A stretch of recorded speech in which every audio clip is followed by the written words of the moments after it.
at the OK Boomer Corral, hosted by the very funny Mark Palchik. And our headliner is Robert Mack.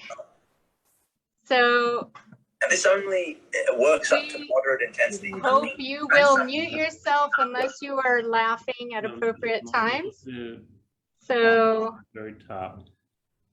Anyway, we are live on Facebook. One above it. Tony, hi Tony Hausner, how you doing? Hi Lisa. Hi.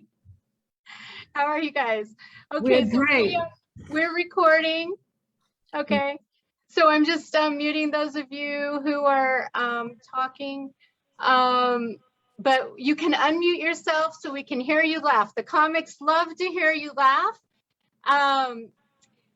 We will be having a trio of comedy at the OK Boomer Corral each month, September and October. Mark can tell you the dates. I don't remember off the top of my head, but they're on Thursday night. Neither does Mark. Neither does Mark, probably not. But that's what our calendars are for. And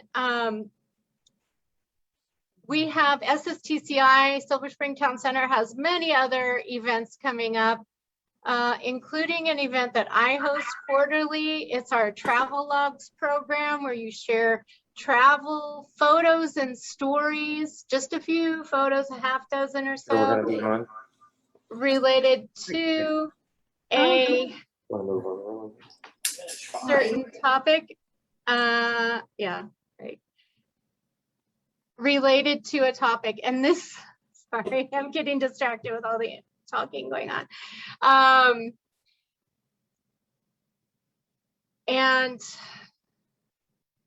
Let me just spotlight myself. So on Monday at 8 o'clock, we're hosting Travel Logs. So bring your photos, travel photos and stories. It's a sort of happy hour atmosphere. And the theme is trains, planes, and automobiles. So share your travel stories related to trains, planes, automobiles, and other forms of transportation. We were going to have a special celebration tomorrow at the Corner Farm, but because it's deathly hot outside, we have postponed the event.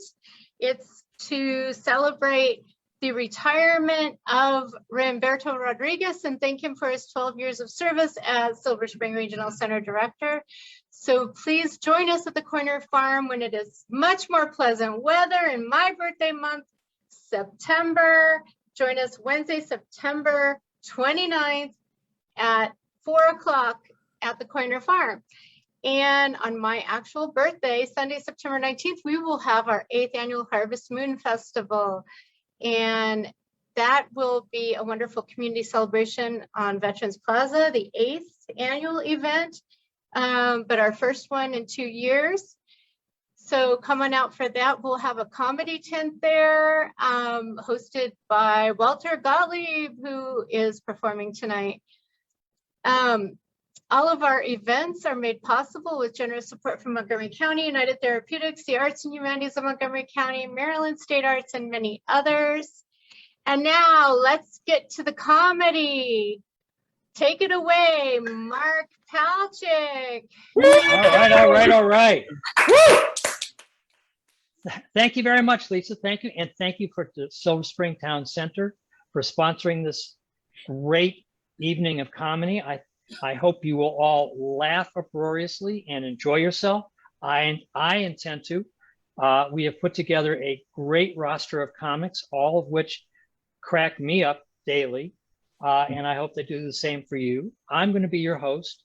I'm Mark Palchik from ComedyWalks.com, which is a 90-minute stand-up routine with the National Mall as a stage. And if you're in DC, come out and give us a try. So let's start some comedy. What do you say? Come on, let's hear some applause. Turn your mics on so we can hear. Come on, Sam. I like your laugh. Turn on. Come on. Let's. Tracy, you're a great laugher. Turn on your mic. Thank you. All right. I'm Mark Palchik. I am 71 years old. Wow. Yeah. From the insurrection capital of America, Washington, D.C. Now, I don't know if it's my age or if it's going in and out and in and out of quarantine. But you know what? Most days, I have no idea what day it is. Just last Monday, I got up and I got dressed for church. And then I remembered, I don't go to church on Monday morning. I'm Jewish. I don't go to church at all. Last week, I got to go down to Gainesville, Florida, COVID Central, and babysit my 2-year-old daughter. They have great fishing down there. So I tried to hook up with Captain Dave Mackey of Fintastics Charters, that's 2 N's, because I want to see if I can go fishing. Captain Dave, can you take me fishing? You betcha, Bubba. But I got one question for you, Captain Dave. Are you vaccinated? Oh, well, hold on there, Bubba. That's personal information. And in the state of Florida, we're not required to give that. Well, I didn't know what to do. I mean, if Captain Dave is so irresponsible that he's not going to be vaccinated, how safe am I going to be on the water? But I really love fishing and the spotted trout are running. So I said, all right, Captain Dave, sign me up. No problem, Bubba. Just need your credit card information. Whoa, hold on there, Captain Dave. In the state of Florida, I don't have to give out personal information. I didn't go fishing that day. Instead, I went to the Walmart to get my granddaughter a new booster seat. I'll tell you, down in Gainesville, the elderly love their Walmart. Oh, yeah. I mean, it is filled with people on walkers and wheelchairs and scooters and canes. And they even have the greeters at the door have little bottles of oxygen in case the guests, need a tap-up from coming in from the parking lot, which I can understand because the parking lot is huge. It is the size of at least 2 football fields with only handicap parking, which means that if you don't qualify for handicap parking, you got to park at Forever 21 and take a Uber over. So I eventually got there and I went looking for a booster seat in the kids section where it belongs, right? Not a one. Finally, I found it in the automotive section. This was very troubling for me. So I went to one of the young Walmart greeters. He couldn't have been over, 65. And I said, young man, why are all the booster seats in the automotive section? And he said, sir, I love being called sir. Sir, they're all over in the automotive section. That's so the old people can find them so they can see over the steering wheel. Ah. So I picked up my booster seat and I was going back from Walmart and wasn't for me, it was for my granddaughter, Walter. And I got stopped for speeding. Sir, I'm going to need to see your driver's license and registration. Remember how much I love being called sir? I'm sorry, officer. Captain Dave Mackey of Fantastic Charters told me in Florida I don't have to give out personal information. What? You believe Captain Dave? That idiot isn't even vaccinated. So I got my $150 ticket. I love being a grandparent. I don't know if there's any other grandparents in here, but it is a great gig. It is so much better than being a parent. I mean, as a parent, I was constantly having to make decisions about the well-being of my kids. But as a grandparent, my son and daughter-in-law have given me detailed instructions about the care and feeding of my granddaughter. I don't have to make any decisions at all. Well, except how to ignore the instructions. And the best part about being a grandparent is when the grandkids screw up, no one ever blames the grandparents. Well, except for the kids. My favorite thing to do with my grandchildren, though, my granddaughter, though, is to recite nursery rhymes, but my way, the modern way. So this is my take on Jack and Jill. Jack and Jill went up the hill to fetch a pail of water. Jack fell down and broke his crown. So Jill hired a lawyer. The government stepped in and the hill they fenced in. And now OSHA controls our water. Now, my granddaughter taught me a nursery rhyme that she learned in her preschool, which, by the way, has 5% of the students with COVID. It goes like this. Ring around the rosy, pocket full of posies, mask it, vax it. Oh, we all fall down, Grandpa. I don't think Captain Dave went to that preschool. Her favorite is Baba Black Sheep. Now, I don't know if you're familiar with the original, but I think it's way too racist with its a bag for the master, a bag for the slave, and a bag for the little boy that lives down the lane. So we wrote it. Baba, sheep of color, have you any wool? Yes, sir. Yes, sir. 3 bags full. 1 for the Walmart, 1 for the Target, and 1 for the hipster that won't wear polyester. Now, I don't know if you know this about Bill, but he thinks that by eating well and exercising, that he can avoid getting old and decrepit. Bill, look, this life only gives us 2 choices. I don't care how much kale you cram down, how much pickleball you play. You only got 2 choices. Either die young or you live long and fester. I hate the fact that just because I'm over 70, people think I'm old. Ageism is real. Look, I get it. A young man of 22 dreams of having a mistress who's young and sexy and will dress up like a nurse. An old man of 92, on the other hand, dreams of having a mistress that's an actual nurse. The young man really wants his mistress to knock his socks off. The old man, he'd be perfectly happy if she just put his socks on. Look, age is an attitude, not a number. Unless you were pushed out of your job because of your age, then it's a short tumble. You lose your job, you lose all sense of purpose. Before you know it, you are living in death's waiting room. Gainesville, Florida.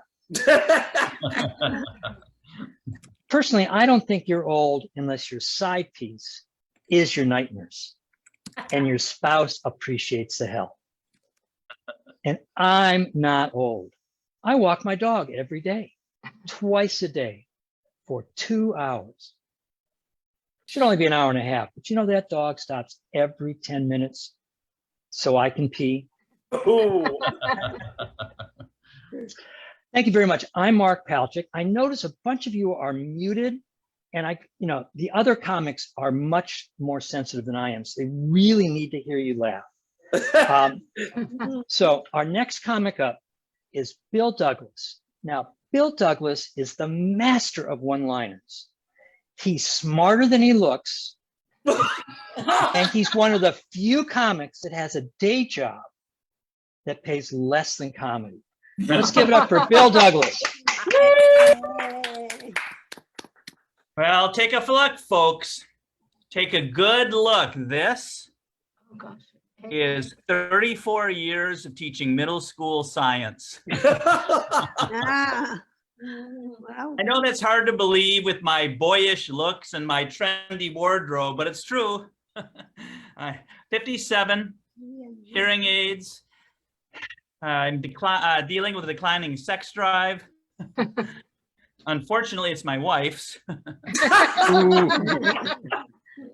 But I keep getting ads asking, need identity theft protection? Seriously? None of you have been thinking, hey, I want to be that guy. Right?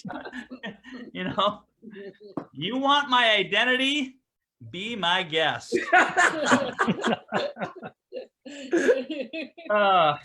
I still love learning alongside my students, and here are some animal fun facts. Honeybees communicate with complicated movements. The technical term is a waggle dance, but that's just a buzzword. Oh, God. Dung beetles have an advanced sense of smell. Why?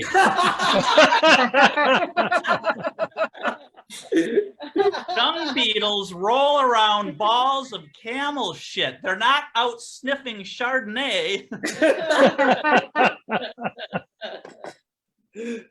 A hint of almond. Female crabs are called Jennies and male crabs Jimmies. Few people care. I just know I want Jenny and Jimmy out of my crotch. I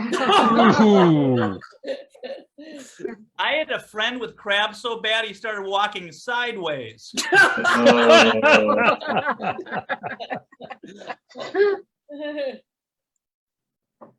Sixth graders always ask why they need to learn science, but the truth is science explains our lives. Like, you must remember Newton's first law of motion.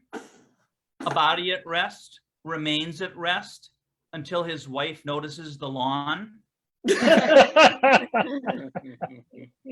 And that body in motion remains in motion until she goes out with friends. Well, academic standards are rising here in New Hampshire, and there's a move to go back to the 3 R's, you know, reading, writing, and arithmetic. And some expect all sixth graders to correctly identify which of the 3 R's actually begins with an R.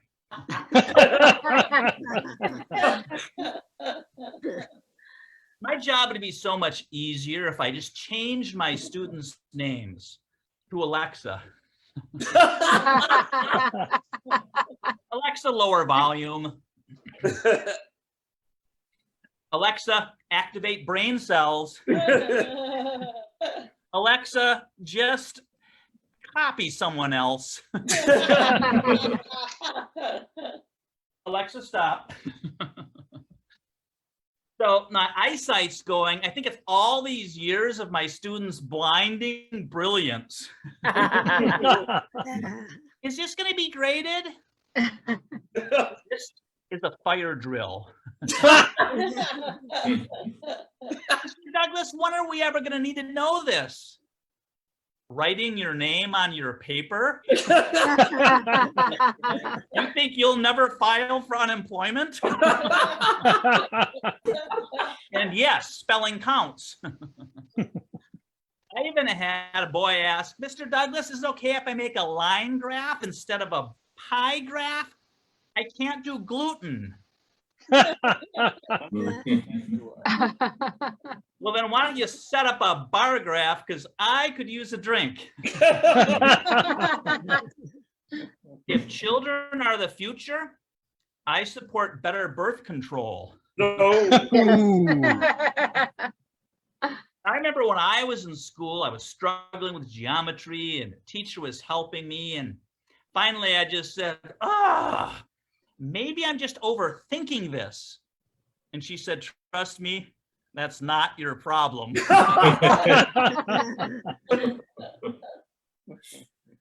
So Satan was in Moscow and he got mugged. They took all his clothes. So he grabbed a newspaper, covered up, and ran. People watching are like, the devil wears Pravda?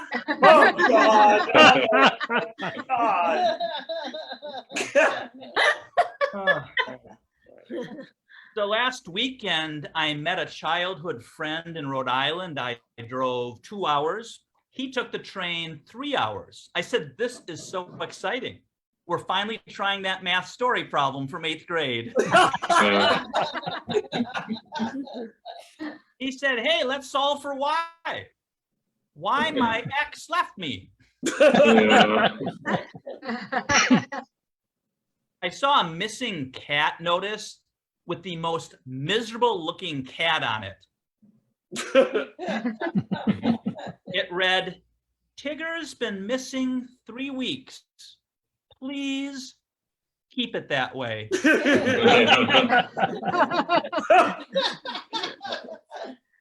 I've been working on animal sounds. Let's see if you can get these, okay? Cat. Cat. Cat, good. How about this one?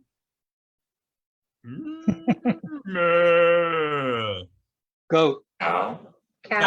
Cow. Yeah, might be the goat zoom leg. All right, this one's tougher, okay? This one's tough. You ready?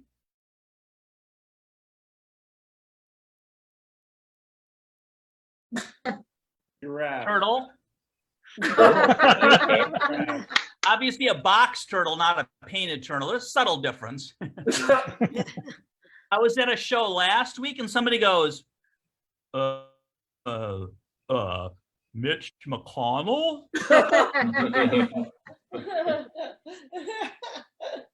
I respect the environment, so I always print paper double-sided. However, I do not recommend that approach to 2-ply toilet paper. Ooh. Not easy getting that shit out of your printer. Now, I know adding insult to injury is bad, but what about subtracting insult from injury? Oh. Like after breaking a guy's kneecaps, whisper, "Love that sweater."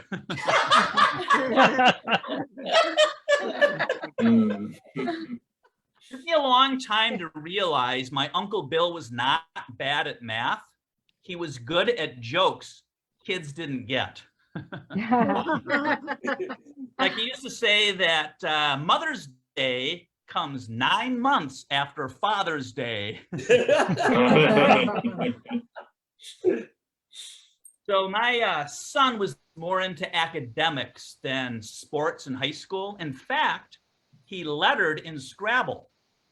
Oh, God. I think it was a Q or a J, so at least it was worth something. You know? One time we're playing and he's flipping the tiles, and I said, hey, that's all fun and games until someone loses an eye. Or worse, a rare, valuable letter like J or Z. Speaking of Scrabble, never play surname Scrabble with Croatians. They can use J's, Z's, and X's like nobody's business. Read it in a week, Luca. Nielsen, double word for 12 points. Very good, Bill. Very good. Let me see. How about Jizzix for 7,000? Finally, thank you. I'm very happy to be here. And not only that, I'm lucky to be here because this morning at Home Depot, I'm walking back to my car and a guy backing out of his parking space missed me by this much. 8 inches.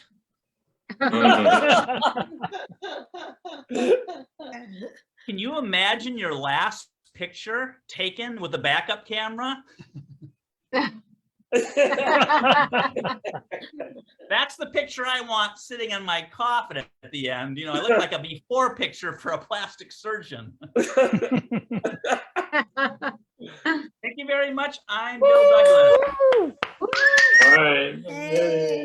Well done. Come on, another round of applause for Bill. Come on. All right. Much better. All right, up next is a comedian, a horror lover, a roller girl, and a funny badass. Aw. Gigi Modrich. Thank you. Hey. Thank you, Mark. I thought you were going to just say just a horror lover. Horror lover. I do love that. I do love horror. I love scary things. Speaking of scary things, I've been looking at the audience that I can see so far, And for at least 15 minutes, I thought Stephen Leet was the most stoic, inexpressive person ever, but it's just a really great photo of him. So Stephen, if you want to prove me wrong, you can turn on your camera. I got to say hi to Ken. Hello, fellow cheerleader. I saw your pom-poms earlier. Yeah, there we go. So my name is Gigi Modrich. I'm so grateful to be here tonight on the OK Boomer Corral Comedy Showcase. I am an honorary boomer, I suppose, or some people call me Gen X, some people call me millennial. It depends on really like what study you're looking at the time. But I did celebrate a recent milestone birthday this year. I just turned 40. And so thank you. And so people are very kind to me. They say, Gigi, what's your secret to a youthful 40? And let me tell you, I do 3 things, all right? First thing, I stay out of the sun, okay? Like I wear sunscreen if I have to go outside, a broad rim hat, reapply every 2 hours. That's the first thing I do. Second thing I do is I hydrate. I try to stay away from alcohol. But if I do, just a reasonable amount, but definitely get your water intake for the day. And then the third thing I do, and this one's the most important, I make sure that I am at a minimum, at least 1/2 Native American. And if you can do those 3 tips and tricks, you too will find yourself well on your way to youthful 40 or beyond. Yep. So like I said, my mother is Hickory Apache, which is a type of Indian tribe. My father is Croatian, which is a type of white person, apparently with a lot of Scrabble points in their names. And, so nobody really knows what that combination should look like. So for most people, I, at 5'4", do look like a tall Mexican, When people do find out I'm Native American, though, I usually get peppered with a plethora of predictable questions. The question I get most often is, so what's your Indian name? And I'll tell people it's Gigi. Very similar to my white name, super easy to remember. But I am 40, no kids, and that's an interesting place to be. Oh, I got a 1 woo. That's usually not the response I get, but it's really the opposite. But I'm 40, no kids, and I don't like to use the term 40, no kids. I like to use the term ultimate environmentalist. Yeah. So I'm doing a lot for the planet by not doing too much. Okay. But as you probably have guessed, since I said 40, no kids, I do have a dog. Yeah. And lots of people will tell you dogs are not the same as children. They're just not the same. They're not the same. And to those people, I say, just let me have my dog, okay? You can have your useful uterus and a tax break. Just give me my dog with her custom-made denim vest, all right? That's all I have in this world. Just let me have it, all right? But I do have a dog, and by show of hands, do we have dog people in the audience? Yeah, we have some dog people. And, people, this is just a PSA, really, not really a joke. If anyone in the DMV asks you how you got your dog, you always say rescue. Okay? Yes. It doesn't matter if you went to a puppy mill or a breeder. You tell people in this area that you rescued that damn dog, all right? People have ideas about how you should procure an animal. All right. And I can't like justify, or I can't figure out why we have the demonization of getting a made to order puppy when we have all this love and support and encouragement in this area for in vitro fertilization. Right? It doesn't work out in my brain, like the difference. It's like you got to get your kids in the sheets, but your dog's from the streets. That's how people want you to procure your family here. But I did take my dog to a dog park. She is a rescue. You don't know. Sure. She's a rescue. If you saw her, you would definitely know she was a rescue. But I took her to a dog park recently, and the coolest thing happened, guys. While we were there, we met a retired military dog. We met a veteran dog. And I said, thank you for your service.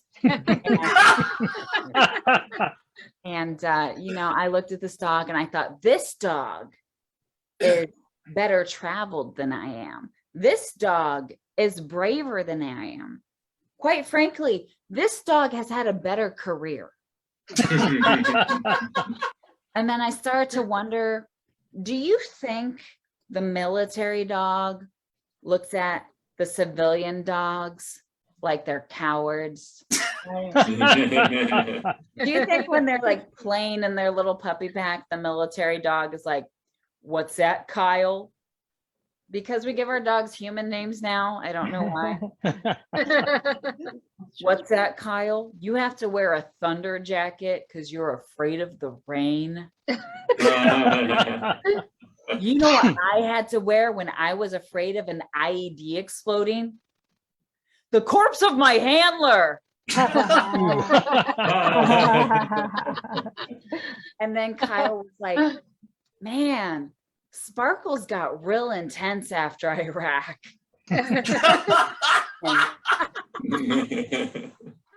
So I do think 2020 is the only thing doomsday preppers needed to justify their lifestyles. Anyone else agree? Yes. Yeah, I feel like we're never going to hear the end of it. But there's a thin line between a prepper and a hoarder, guys, okay? Because a prepper is someone who has all the items essential and necessary for survival in an emergency situation. And a hoarder is your relative. Yeah. And so my mom fancies herself a prepper. And honestly, I don't know what she's going to do with 100 cans of expired beans, 7 dead cats, and a dot matrix printer. I don't know how that's helping, but it was adorable. My boomer mom did buy my sister and I customized bug out bags at the top of quarantine. And it was so sweet. Stephen Lee, I saw that you changed your photo and now, oh wait, it's not a photo anymore, guys. Guys, it's him. It's him with the great background. Look at that. Stephen. Oh my gosh. I'm keeping my eyes on the audience. Thank you for joining via video, Stephen. I appreciate it. So anyway, so my mom got my sister and I customized bug out bags. All right. And my sister and I, of course, if you don't know what a bug out bag is, it's also called a go bag. It has stuff in it for 72 hours of survival. So food, water, medicine. And my sister and I call each other up because we're competitive and we compare our bags. And the bag contents are pretty much the same. It was the bag itself that was different. Okay, guys, because my mom sent my attractive attorney sister her bug out bag in a bright red backpack. All right, makes sense. You're on the go. But then she sent me, her dumpy comedian daughter, my bug out bag in a rolly camouflage duffel. All right. And nothing says least likely to survive the apocalypse than the fatty dragging her survival equipment behind her down the highway, guys. My mom wanted the authorities to find my sister. She just wanted to give me a 3-day head start to find a nice place to die alone in the woods, guys. Oh. And on that groaner, let me bring your host back to the screen. Mark Palchik. All right, give it up for Gigi. So, Gigi, if I get this correct, your mother's Native American, and she got you a camo bag. This is correct. She really doesn't like you. All right, up next is an Emmy-winning biker dad who sings like an angel and plays like he got traded by the Nats, Walter Gottlieb. Brody. Thank you. Mark, I have no idea what that introduction means, but I appreciate it, buddy. Much love. Yes, I'm Walter Gottlieb, and I read Pornhub for the articles. Just clear that up. So, y'all, I was born at the tail end of the baby boom, which basically means I was too young to remember where I was when Kennedy was shot, and too high to know what I was doing when I found out Elton John was gay. Yeah. So as you can probably tell, I'm Jewish, but y'all look pretty woke, so I should put it the politically correct way. I am a person living with Judaism. That basically means I don't eat pork and I stay the fuck away from Charlottesville. Did you know that some people think, I'm serious now, do you know some people think the word Jew is a slur? A Gentile friend once told me, oh, you know, Walter, don't call yourself a Jew. Say you're Jewish. That sounds better. And I'm like, okay, then don't call yourself a Christian. Say you're Christish. Like, Christ adjacent, like you could turn water into wine, but it's Mad Dog 2020. You know what I'm talking about? Or, you know, I'm Christish. I don't so much love thy neighbor as merely tolerate him. You know, that's what So I do have the delicate Jewish nose, but I promised myself I wouldn't get plastic surgery. I would never do it until this year. I told the doctors to make me look older so I could get the vaccine before the rest of y'all. And it worked. Look at this. I got the card back in February, and they gave me a card with a hole punched in it. And I'm like, what's up with that? Well, apparently, if you get 9 more vaccines, you get a free frozen yogurt. Isn't that awesome? So FDA, approve those boosters now. I'm hungry. Yeah. So I saw a poll that said something like 41% of Republicans and 96% of Democrats have gotten or are getting the vaccine, which makes sense because I saw a guy in Alabama holding a sign that said, Jesus is my vaccine. Jesus is my vaccine. Well, Moses is my general practitioner. He says, get the fucking shot. Okay. Yeah. You know, I would criticize people who haven't gotten the vaccine, but that would be antibody shaming. And I'm just not, you know, engaged in that. So I'm middle-aged. I'm a walking cliche. When I turned 50, I bought a motorcycle. Thank you. I thought it would make me tough. But I was out riding with my best friend one time, and we were wearing these matching neon yellow motorcycle jackets. And this redneck in a pickup truck yells, "Y'all look gay!" And I'm like, "Hey, dickhead, that's fair. It's fair." Because we did look kind of gay. But then I yelled, "And there wouldn't be anything wrong with it if we were, asshole!" I thought about that a lot on my way to the hospital. So I had a problem with bullies in school. Unfortunately, it was graduate school. Yeah. And it's always the bigger kid, you know. I was on my way to a master's level class on Kant's Critique of Pure Reason when a PhD candidate gave me a wedgie. My mom said, "Walt, why didn't you defend yourself?" And I'm like, "I was scared. He has a bigger GPA." Oh my God, that was like a Woody Allen joke without the child. So, my parents, maybe some of you all in the baby boomer generation feel me on this. If you're blessed to have your parents still with you, they still treat me like a kid, you know. So when I started riding a motorcycle, my dad calls and he says, "You know, your mother and I are against your riding a motorcycle, but we've decided you're old enough to make your own decision." I'm like, Jesus, Dad, old enough to make my own decision. I'm old enough for estate planning, dude. Okay. So, you know, I thank Dad for respecting my maturity and independence, and I asked him for $20 for gas. My dad's 91. He's pretty tech savvy for his age. Mom is 86. Not so much. I love her, but she doesn't have a computer, a smartphone, or a tablet, and this is by choice.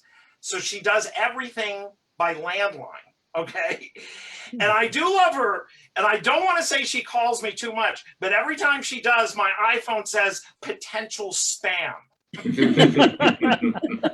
So I took my mom for her first COVID vaccine today. Yay! All right, give it up for her. She didn't want to get it originally. She was afraid she'd have an allergic reaction. I told her that probably wouldn't happen, but she didn't believe me. So she wrote Dr. Fauci a personal letter to ask him what to do. As if he has time for this. It's like, hold on, Mr. President. I got to respond to a letter from Walter's mother. Take this down. Dear Mrs. Gottlieb, get the vaccine, you crazy Jew. Sincerely. So while we're on the subject of the pandemic, I want to talk about disparities in COVID for a minute. And I'm not talking about demographics. I'm talking about discrepancies between sanitizer pumps at the store, okay? Now, there are the automatic ones where you have to wave your hands under them 100 times and maybe a drop of sanitizer comes out. And then there are these, the hand pump ones. And I'm a klutz, so I always pump too hard and a gallon of sanitizer comes out. And, you know, it's not only messy, but that stuff is 99% alcohol. So I have to say, everyone outside the store, hey, please don't smoke around me till I get to my car. You know? Sorry, I just shopped at CVS and I'm highly flammable. that kind of dilemma. I'm middle-aged and I'm okay with technology, but the hookup apps sound pretty fraught to me. Like if I were single, I probably wouldn't be on Tinder or Hinge or Bumble. I'd be on Rumble. This is the app where you get matched with your favorite character from West Side Story. I'd probably get a date with Riff, you know. We go to the dance at the gym and challenge Bernardo, but I'd be expected to put out because when you're a jet, you must go all the way. I want to say, like, I'm against the militarization of home appliances. Let me explain. We borrowed a neighbor's blender and it was a Ninja, one of these things, okay? Guys, this is not a blender. This is what carried Jeff Bezos into space. Okay, like it's substantial is what I'm trying to say. Like you don't push a button to start this thing, use a pull cord. It's like, honey, throw in the frozen peaches. This thing is nuclear, Doc. Oh my God. Okay, I'm trying to get to my next image. Thank you. It's a marathon, not a sprint, right, Gigi? Okay. And finally, like all middle-aged Jewish men, I have IBS, irritable bowel syndrome. I found out recently what it's called in French. It's called syndrome du côlon irritable. Doesn't that sound nice? It's just, everything sounds better in French. But it inspired me to write a new Broadway musical called Les Irritables. At the end of the day, I will run to the bathroom, bada bum bum, bada bum. A little chocolate milk can hardly hurt me now. It's a work in progress. Fuck it. That's my time, you all. Thank you. You've been great. I do want to plug something. Silver Spring Town Center and Lisa Martin are presenting a comedy tent outside on September 19th at the Harvest Moon Festival at Veterans Plaza. I'm going to be hosting that tent. We're going to have a lot of great comics, probably some of those who are on this show. So please be there and, you know, look at Silver Spring Town Center's Facebook post for more information. That's my time. Love you guys. Thank you. Yay. All right, let's hear it for Walter. So Walter, are you ever going to finish that song? No. No, I only write like 2 stanzas of musicals. I move on to the next one, but they all sell out. So let's give it up again for Walter. All right. So, our next comedian is a winner of hearts and minds, and the man that taught me that sometimes to get ahead, you got to buy the whole body. Let's give it up for Bruce Lipsky. Thank you so much, Mark. I do appreciate that. I know Walter was talking about his parents. I just got a call from my 87-year-old dad. They said, Bruce, guess what? They just opened up a new comedy club in my neighborhood. I said, that's fantastic, Dad. What's it called? He said, Stand Up MRI. I said, Dad, did you check it out? He said, yeah, they wouldn't let me in. I didn't have a prescription. But I did call, he says. There's no cover charge, but there's a 2 copay minimum per person. But I think my dad is losing it. I had to take him to the hospital for some tests recently. And we're in the elevator, and this technician wheels in this machine with all these tubes and hoses. And my father looks at him and says, Mister, you're not going to hook me up to that machine today, are you? The guy says, I hope not for your sake. It's a carpet cleaner.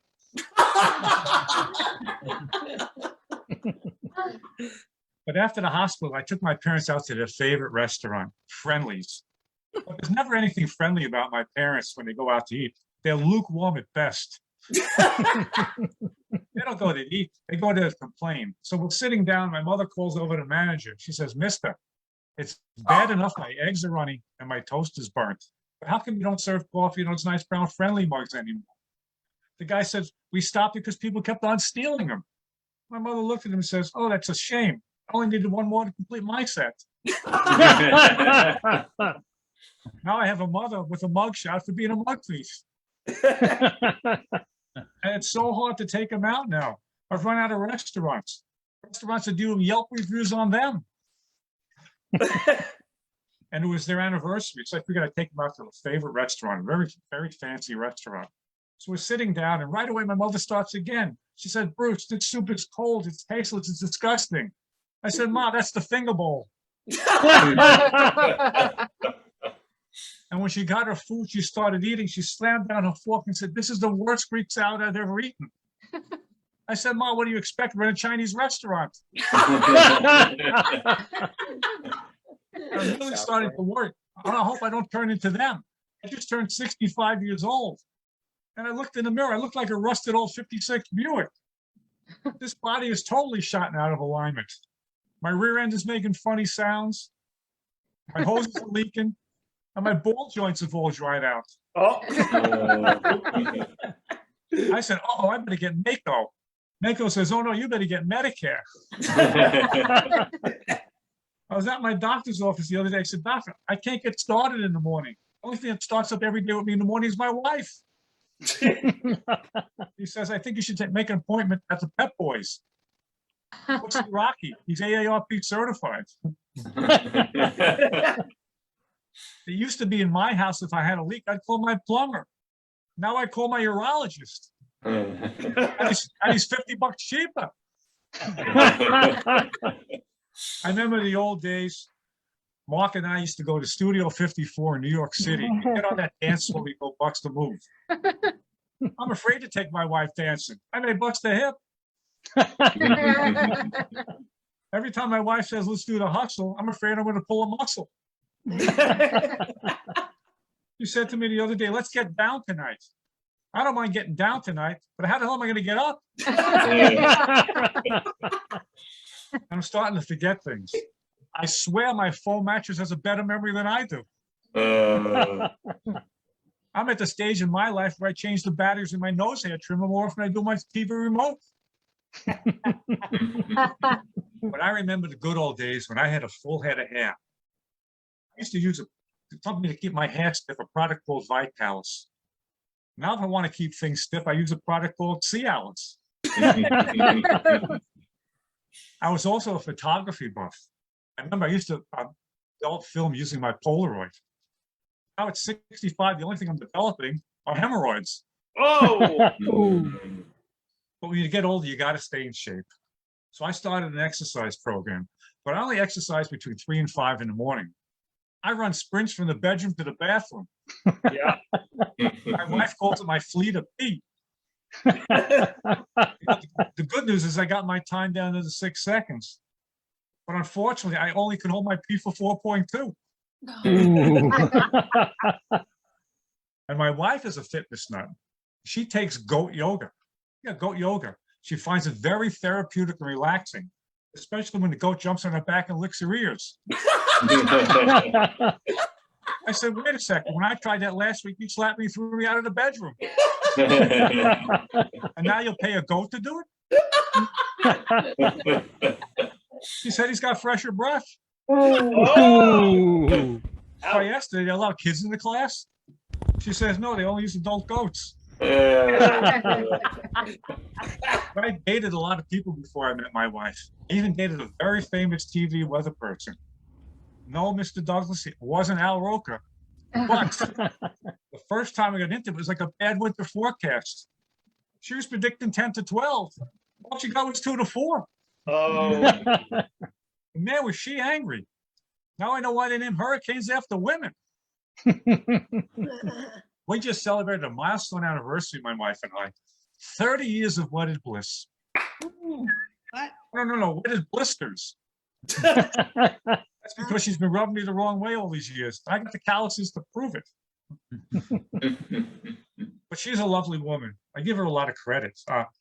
She recently just, got us into this whole diet situation where you're only having organic vegetables and produce. So she sent me to the store, but I never bought that stuff before. So I asked the produce manager, how can I tell which ones are organic? He says if they're half the size and twice the price, they're organic. I said, you must be talking about my electric Prius. But my wife thinks that everybody in the family is a food critic. She'll spend an hour on the internet surfing for a recipe, an hour shopping, and an hour cooking. And in 30 seconds, my son will say, you're cooking that shitty chicken again? Oh, God. And but my wife really does try hard. She just put us on a new diet. It's called the tainted lettuce diet. I lost 7 pounds in 2 days. Somebody asked me, was it from the romaine? I said I couldn't answer that, but after 30 seconds, nothing remained in my body. But she tries to run her kitchen like a 5-star restaurant, which is apropos, because every time she cooks, I get reservations. But during this pandemic, she's been obsessed with buying on Amazon. I don't know if anybody else is. We get so many packages, they just rezoned my front porch as a loading dock. I got boxes stacked up to the roof. I'm afraid to pull a box out. I feel like I'm playing a game of Jenga for giants. I'm constantly going from the front porch back to the living room. I feel like a personal delivery monkey, her Amazon primate.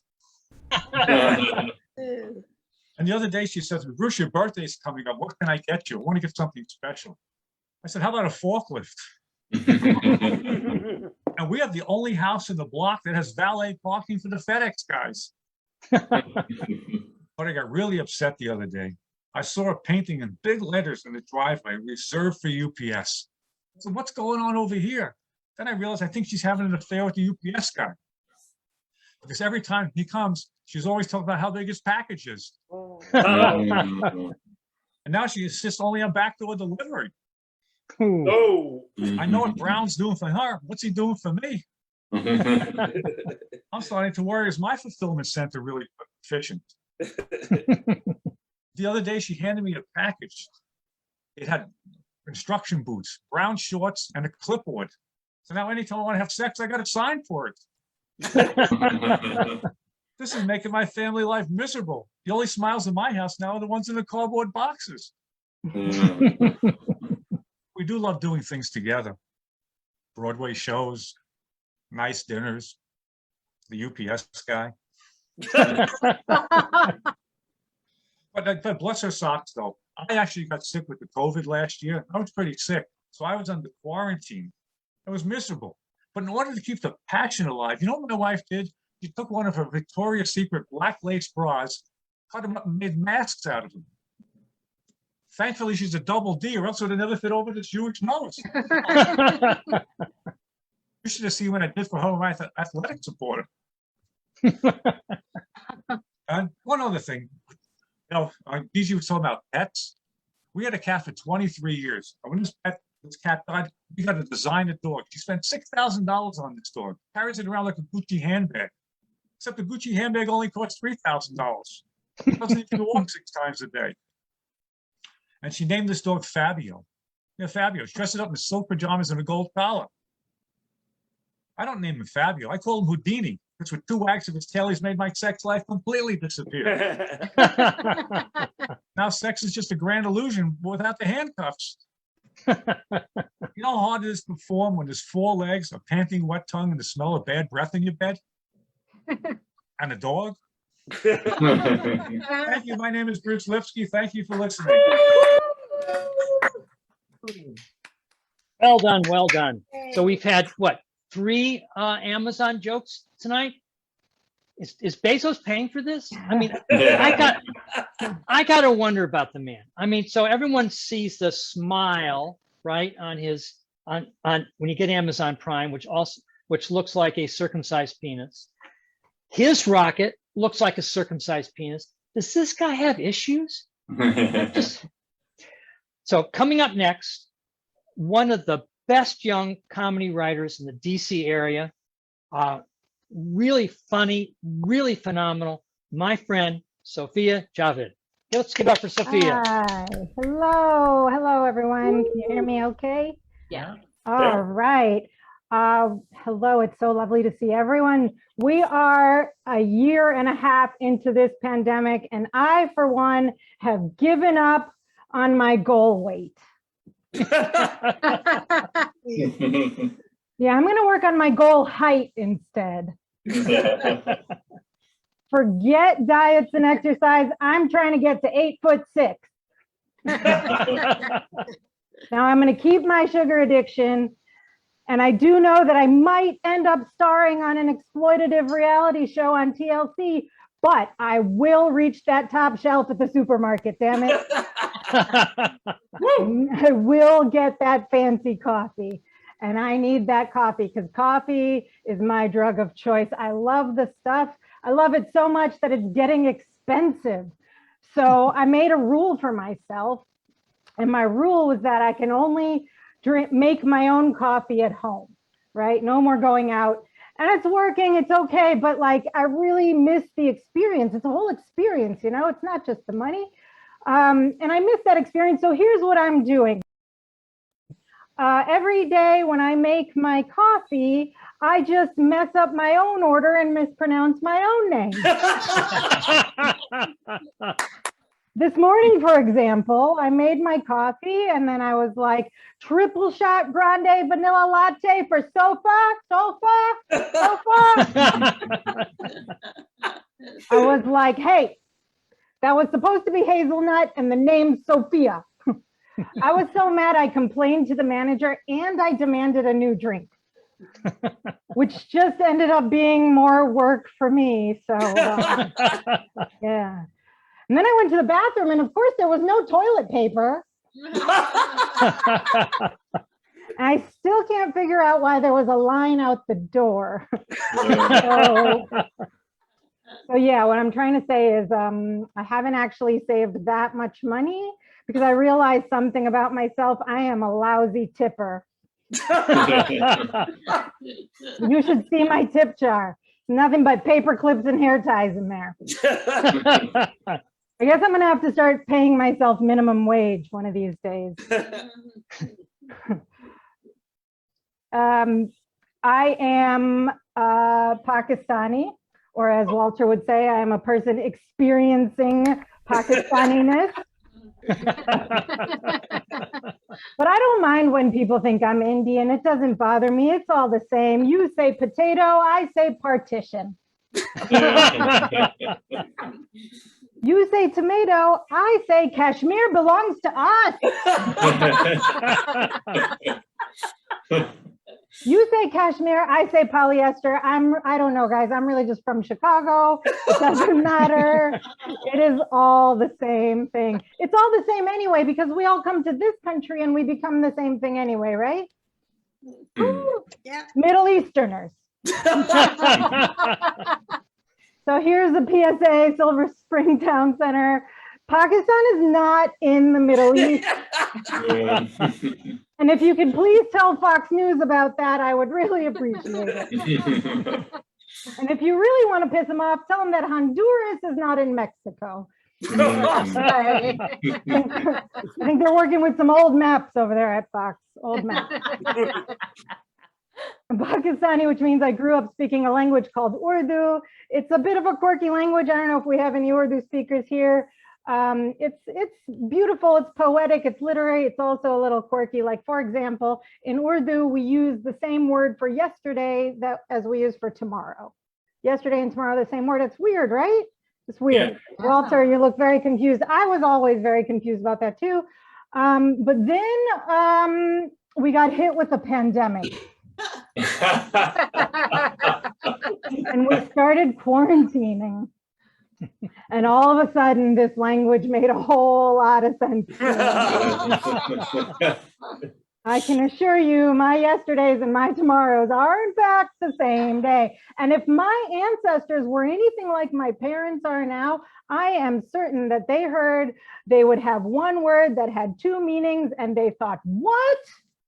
A bargain. What a bargain. It's a BOGO on words, people. We'll take it.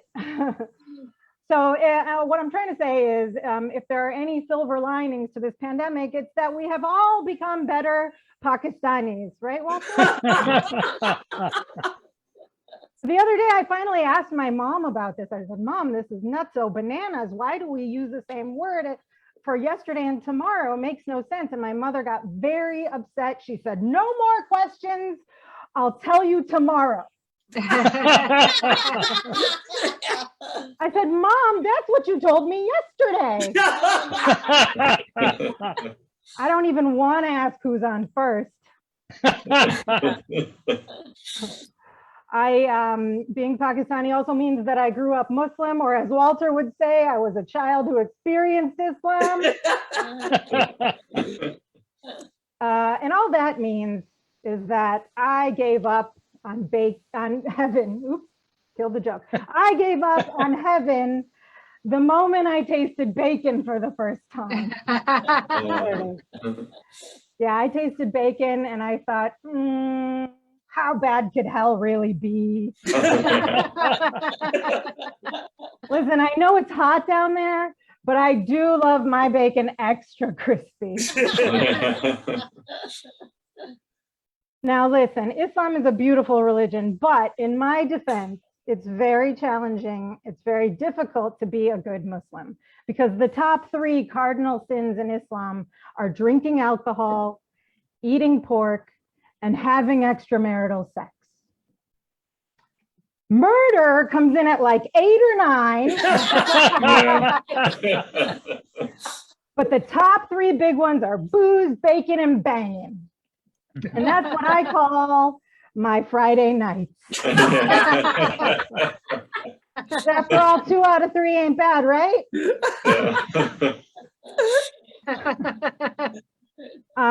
Like Gigi, I am also here as an honorary boomer tonight. And also like Gigi, I also recently turned 40. And also like Gigi, people also often ask me, so what's your Indian name?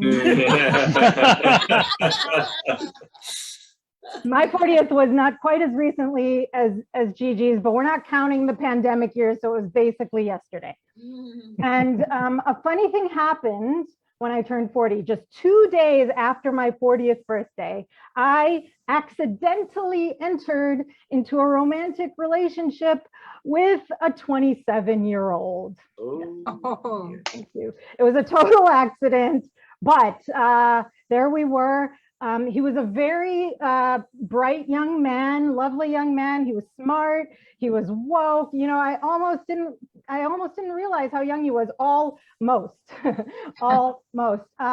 He had never dated a Muslim before, so he would ask me these very curious questions like, "Oh, so what's that like?" And I would say, "It's Friday night. Shut up and pass the bacon." And then one time we were at home, we were in my apartment cooking dinner, and this young man looked around the kitchen and he said, "Sofia, where's your microwave?" And I said, "Well, I don't use a microwave, so I don't have a microwave." And then he was quiet for about 5 minutes, a real thinker this kid was. And then he said, "Oh, because Muslims don't use microwaves." which was just adorable. This kid knew one other Muslim who also didn't use a microwave. I will give him points for critical thinking. But as the older woman, I felt responsible to explain things to him. So I said yes, because that in the Prophet's time, 600 AD Arabia, that was the root of all evil. We had idol worship, we had diseased pigs, and of course, we had electromagnetic radiation. So then I broke up with him. I didn't break up with him because of the microwave. I broke up with him because he was a bit intense. Like after the first week, he was calling me his girlfriend. After the second week, he wanted me to go home with him at Christmas to meet his mother. And I was like, whoa, whoa, whoa, whoa, whoa. I just turned 40. I am not ready to settle down and commit like that. That all changed. I now have a very lovely partner in my life. He's a great guy. He's a little more age appropriate. He's 29. I make wonderful decisions. I am just hoping that I love doing these Zoom shows. I'm hoping we get to see each other in real life, because I have been quarantined alone for 1.5 years in my studio apartment. It is 200 square feet. Oh. The regulation for free-range chickens is 300 square feet, ladies and gentlemen. I am not free range. I have one window. It has bars on it. I'm not even cage free. And I told you how old I am, so we all know those chickens are making much fresher eggs than I am too. Okay, thank you very much. I'm Sofia Javed. Thank you. Thank you, Sophia. Well done. Well done. It is time for our headliner. Our headliner is known for having clever jokes for clever folks. He is the winner of Last Comic Standing. He has 3 dry bar specials. The headline is coming. Oh, we're supposed to stay. 22, 44, 2 dry bar specials. He should have 3. Whenever my wife is stressed and she really needs a laugh, Robert Mack is her go-to person. Let's give it up for Robert Mack. Hey, everybody. Hi. I am unsung comedy legend Robert Mack from robertmack.com here in Veterans Plaza in downtown Silver Spring. By the way, this is my 22nd comedy anniversary. Can you believe it? Yes, thank you. I've been doing this for 20 seconds. Look at that. I'm just excited to see people coming out and having their masks off. I do not like masks. I've always disliked them. I always associate masks with people who want to take all my money, like bank robbers or my doctor. Charles Darwin once told me, he said, human beings, we need to connect. We are hardwired to actually connect with other people, which has made it very difficult over the last 1.5 years. But I saw a neighbor of mine in the hallway the other day that I hadn't seen in months. And so I reached in to connect automatically. I just went like that. And I don't think you can do that anymore. So then I thought I would do a fist bump, and I don't think that's allowed either. So I just ended up going like that. And that's where we are these days. Scissors beats rock and paper.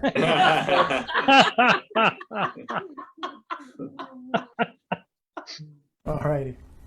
I'm happy to be outside. I think if we get stuck indoors again, I hope not. I'm afraid that the murder rate is going to go through the roof, because for 16 months I've been collecting masks and gloves and industrial cleaners. That's a serial killer starter kit. Just add an annoying roommate and you've got a murder scene on your hands tomorrow or yesterday. You're listening to Sofia. All right, it's you know what? We've had such a great show. Unfortunately, there are some jokes I will not be doing tonight. I apologize. I will go through them quickly. These are some jokes I am not doing. There are no Kardashian jokes. I'm sorry, I don't know Kardashian. I don't even know where Kardashian is. So no Kardashian jokes. I'm not going to come up here and talk about something that I don't know anything about. All right, it would make me look foolish. It's a waste of your time. So no Kardashian jokes, no sex jokes. Same reason. Also, the sperm whale that ambushed the giant octopus at Lake Titicaca for obvious reasons. The kid. And then there's jokes I might do right there. Jokes I might do. I have a joke called My Favorite Thing. And if you guys are good and I remember, I might do that one. Also, Mitch McConnell. That's what it says. The last thing I want to do is make fun of Mitch McConnell. So I'll be closing with that. The last thing. That wasn't everybody. If you could please explain that one to the quiet people, I'd appreciate it. I know we're up late here. And then jokes I am doing. I'm doing this joke right now, which is called Jokes I'm Not Doing. So turns into a paradox. I don't know how that ends. So thanks for listening. Thanks for coming out. While you guys were living it up during the pandemic, I had a spinal infection. Let me back up. First, there was the pandemic, and I lost all of my night gigs, and I also lost my day job, which is booking all of my night gigs. And there was the kitchen fire, which was very small. Nobody got hurt. You know when something is so small, it's kind of cute? That's what we had. It was like, fire, aw. It was just this cute little fire. Couple cabinets, microwave. We're fine now. Nobody got hurt. And then rotator cuff surgery. And then the infection, which sounds like it'd be pretty bad, but really it only affected my spine and the parts of my body connected to my spine. And it led to my first ever sleepover at the hospital. And so if you've never done a sleepover, I've got some things that I've learned that I like to share with you. The first one is if you're going to schedule an unexpected medical emergency, plan it for early on a Friday instead of Friday during rush hour, because there's not a lot of urgency in the emergency room when Friday turns into the weekend and you kind of get lost in the cracks, as it were. So that also, the first thing you're going to want to do when you get into the hospital is get out of the hospital, because that place is like a haunted Greyhound bus station. Nobody wants to be there. The patients don't want to be there. The doctors don't want to be there. The custodians don't want to be there. I had to be there, and I was there for 10 days, and it was horrible. Luckily, I had a nurse, and my nurse, English is not her first language, which means she speaks more languages than I do. So thanks for that in. So I'm stupid and contagious. And it's humiliating enough because I'm stuck in that clown gown that they give you at the hospital, and you really get a different sense of your body, because at first I'm like, don't look at my underwear. But after a week and a half, I'm like, does this catheter smell funny to you? Different sense of who you are. But I'm better now. I'm back home, and I'm an inch shorter, but I'm running again. True story. I'm running again, and I haven't been able. I'm not running as well as I used to. It's very exhausting to run, and then I take a warm shower, and that gets me all drowsy. Also, afternoons between 3 and 5, I'm also kind of sleepy, and because of my metabolism, anytime I eat, I get tired also. So I'm pretty much tired all day long, except when I want to go to sleep. That's not I don't like how that's working out. I'm really tired of this insomnia, but not tired enough, apparently. The worst part is, and some of you might experience a similar thing, the worst part is when people try to give you advice that they don't know anything about. So I tell someone I have insomnia, and they say, oh, you know what, you should try lying down and dimming the lights. And I'm like, oh, really? That's a great idea, because I've been going to speed metal concerts and chugging Red Bull by the gallon, Doc, but I would never say that out loud because it's kind of mean and it's not the brand. I'm more of a, how can I dim the lights if I'm lying down kind of guy. So got to figure that one out. At one point, I had restless leg syndrome, and I just feel like it has progressed to my brain. And so I go to bed, everything is calm, and then it just starts flipping like a monkey, right? And so I've got the restless head syndrome. So what I'm saying is if I yawn, if you see me yawn, it's not me. I mean, it's not you, it's me. I'm a little tired. But what I really want to do is I want to get a shot of an audience, a whole audience, yawning at once, and I will use that as my new album cover for my next comedy album, which is Robert Mack's Jaw-Dropping Comedy. I think that would be a fun name for that. Restless head syndrome. All right, someone is chatting. Thank you for chatting. I'm also stressed out, and I don't talk about this a lot because generally I'm not very stressed out. For the last year and a half, I've been relatively calm because I knew that eventually the gigs would come back, and they've come back, and I've got a lot of stuff on my calendar.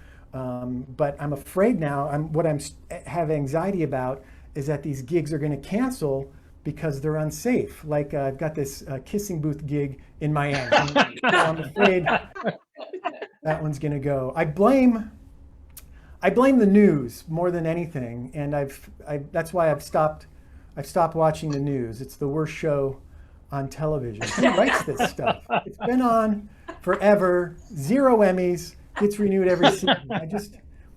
I don't get it. And it seems like when I do watch it, all it is I think our number one problem is that we have too many problems, and we have a problem and we don't solve it, and then another problem cuts in front of it in line. So we have like a global pandemic. All right, sure, that's a big problem, but then it gets cut with something else, like a ransomware attack takes cuts, and then in front of that it's racial justice takes a cut in front of that, and then it's minimum wage, and then it's all. Meanwhile, at the end of the line is global warming going, hola. So we're not able to tackle all of them. And at one point, it was exactly at the moment that I wrote this joke. At one point, the main problem was statues. You guys remember that? Mm-hmm. We had a civil war, and then there were too many statues. And it turns out that the easiest way to get a statue after the Civil War was to be a high-ranking military official on the side that lost, who also owned a horsey. And those guys got a lot of statues. They were handing them out like they were participation certificates at a middle school science fair. And boys, put that on the fridge, and good job, you all came in second. So I was thinking, here in beautiful downtown Silver Spring, where I live, I thought, a good idea, maybe I should look at the statues around where I live to find out who is important to the people here, because I'm a transplant. I didn't grow up here. I grew up outside Seattle in a little town called Tucson, Arizona. Maybe I could learn about who the heroes are in my new city. So I looked around, and the main statue that I see the most is by the new library. It's a statue of a book with a couple characters coming out of it, and they're fictional characters, so I don't think that counts. And then the main statue by the old library is a penguin, and which I don't know if you guys know is an invasive species here. Silver Spring doesn't have crops because I believe the penguins came in, and then a cult of penguin worshipers erected a statue for them.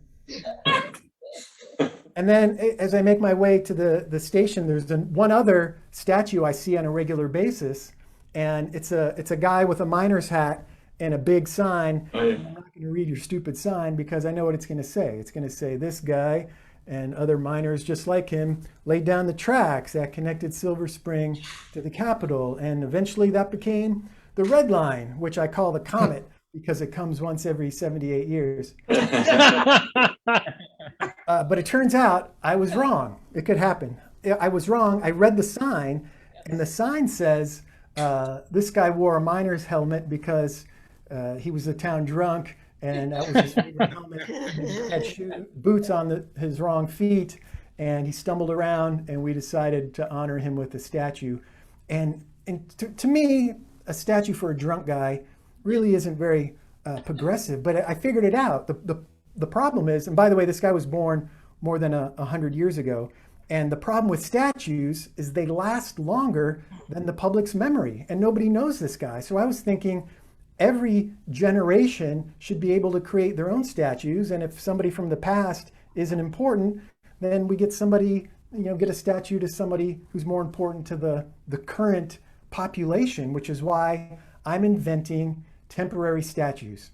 They're just like regular statues, except instead of being built out of like stone or granite or bronze, we make them out of the same stuff they use to fill the potholes on my street. And every couple of years, they erode away, and we would make the statues out of them because every generation deserves their own heroes. And so it's a more up-to-date thing. The problem is, of course, one day you might walk to the park after a heavy rainstorm and you look up and you're like, oh no, Larry the Cable Guy has melted. Or whoever the Larry the Cable Guy is in your town. That one might divide the room. That's fine.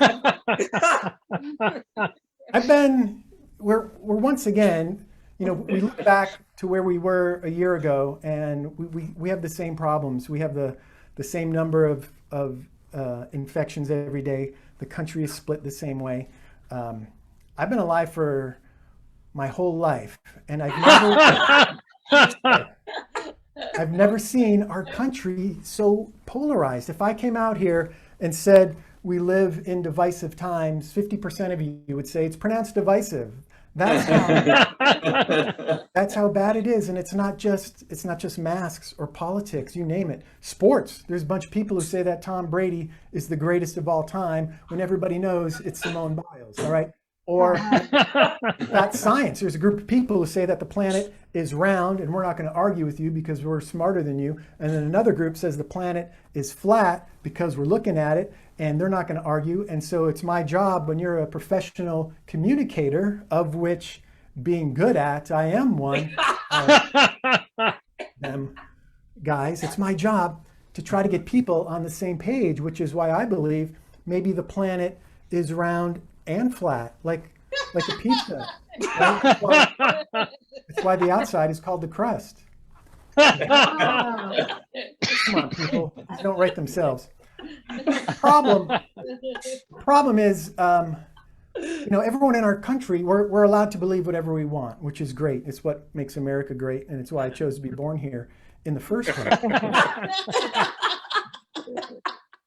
But facts and opinions are not the same. And there are some people who think that there's a political party that is headquartered, is turned into a cannibalistic cult that's headquartered in the basement of a pizza place not too far from where I am right now. And it turns out, upon closer investigation, or just any investigation, that place doesn't even have a basement to begin with. So you know what that means.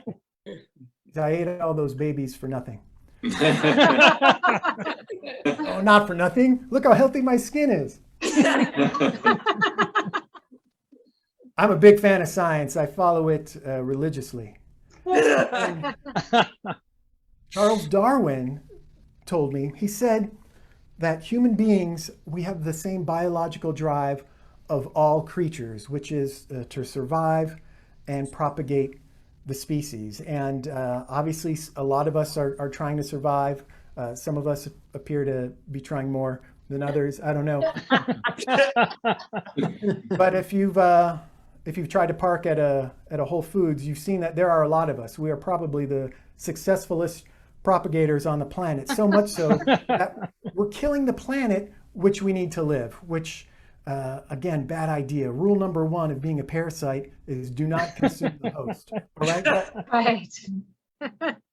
And you know what the number one problem is with the environment is plastic. 40% of all plastic is only used once and then it's thrown away, gone, like a liberal arts degree.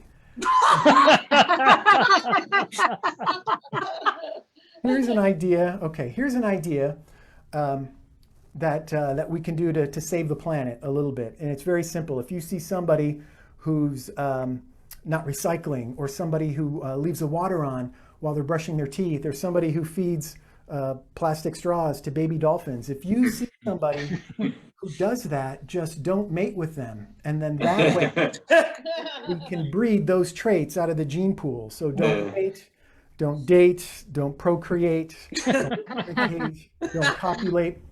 Don't even cop a field, because those jacknuts are killing the planet, like I said, which we need. And we're running out of places to go. When it gets hot, I don't know if you could tell how hot it is behind me. It's so hot. Look at this. It's still bright outside because of the radiant heat, even though the sun went down a good 75 minutes ago. It's so hot. Do it when it gets hot. Do what I do. Take a summer vacation to Alaska. Yeah, 7 days. 1 night. Downtown Alaska. I got to look at these chats really quick to make sure that this guy's good at delivering these lines with a straight face. Yeah. Great to be here. All right. So I just wanted to make sure. Sometimes people have questions in there because I have to go pretty soon. I wanted to share some things before I leave. I'm married. Sorry, ladies and suddenly curious boys. I have a wife, and today actually is we have 2 anniversaries. First one is today. Today's the official. Tomorrow is the observed. So that's pretty cool. Last, how did you guys meet? What app did you use? We've been together a long time. We met the old-fashioned way.